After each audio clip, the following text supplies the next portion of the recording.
Hello, ladies and gentlemen, and welcome back to Georg Mack Plays the Classics. Step into the shoes of London's most famous literary investigator in Sherlock Holmes, consulting detective. Call the shots, and then watch what happens as Holmes and Watson dig through clues, question witnesses, and take it all in front of a judge. There are 3 cases for you to solve using your wit, or a walkthrough. The game's afoot. It's up to you to use your directory of names and businesses to figure out what's happened. It's probably best to start with the London Times. This newspaper is touted as an excellent source of information.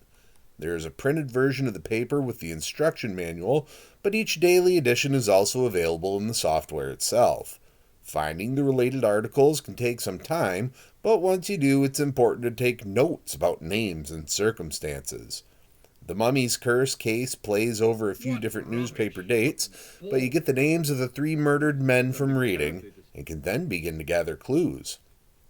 Clicking a name in your directory or notebook allows you to then visit them for an FMV scene with the carriage, read whatever notes Holmes has already gathered on them in his files, or have the Baker Street Irregulars gather what they can. This is one of the first FMV-based games that I know of, and while the quality isn't great, and the audio-visual sync slips further away from each other as the scene goes on, it is a novel introduction to the video game world. There are plenty of red herrings present in the case I took on. The murders of Fahmy and Al-Sad are incidental to the case at hand. The box they both wanted means nothing. Even the monkey hairs on the death wraps aren't of any importance to fingering the culprit. If you follow a false lead, all it does is increase your score, giving Watson a reason to tell you that you're a lousy detective. The goal of each case, beyond solving it, is to do it in as few moves as possible. You're probably not as lousy as you're made out to be, because you can't find clues your own way. You're merely seeing what the director and writers want you to see. My notes for the case are not detailed, but they helped me enough. After taking the case to the judge, you must correctly identify the suspect and answer questions about their motive. If you're wrong, he dresses you down and sends you back to gather more clues. When you're done, Holmes spells it out for you in a wrap-up FMV. Much like when reading a Sherlock Holmes compilation for a book report in middle school, I quit after solving the Mummy's Curse because I have no patience. When it comes to grading Sherlock Holmes Consulting Detective on TurboGrafx CD, graphics get a 2.5. The FMV is certainly neat, and at the time it's amazing what the TurboGrafx CD can do.